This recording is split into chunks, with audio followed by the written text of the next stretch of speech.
Hi everybody, Derek Christensen here. Today I wanted to talk to you about ladybird deeds.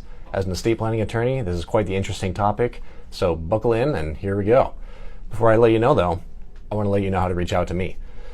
Derek, D-E-R-E-K, at legionlawpllc.com. That's my email, and you can find me on my website, www.legionlawpllc.com.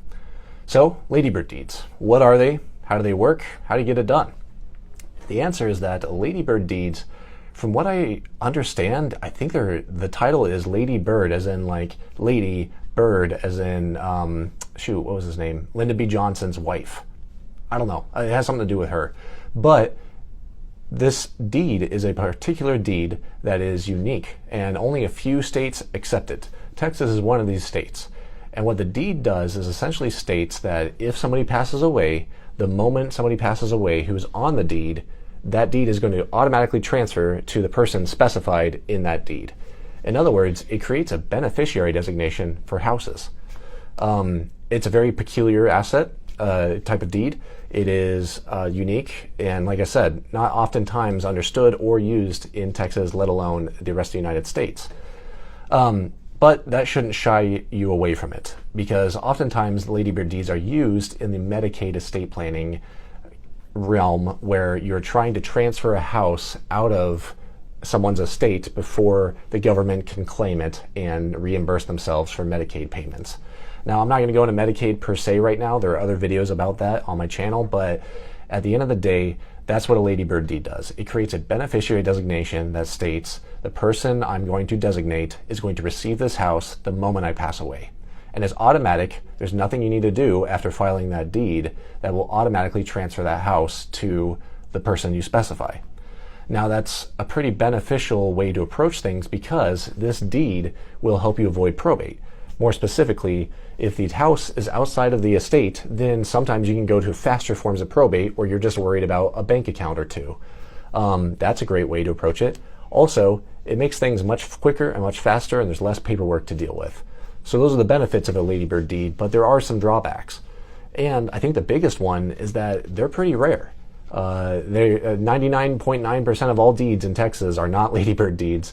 And many title companies and real estate agents and people that you need to approve these transactions of transferring real estate from one person to another, oftentimes they won't know what to do, or they won't accept it. And especially if they're a multi-state firm, they won't understand Texas's really nuanced laws about this ladybird deed.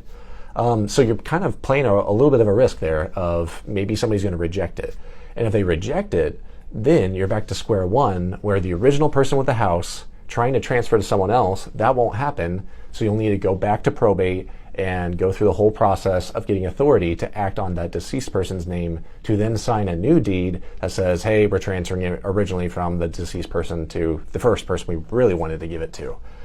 So that's all to say that it is kind of a risky option. I'm not a huge fan of them, but again, they're used mainly in Medicaid situations. There is very specific language that needs to be in there. There's very particular phrases that need to be used, and if you don't stick to those particular phrases or language, then the state of Texas might reject it, or a title company might reject it, and again, you're back to square one. So please work with an attorney. Please do not be drafting these on your own or downloading them off the internet.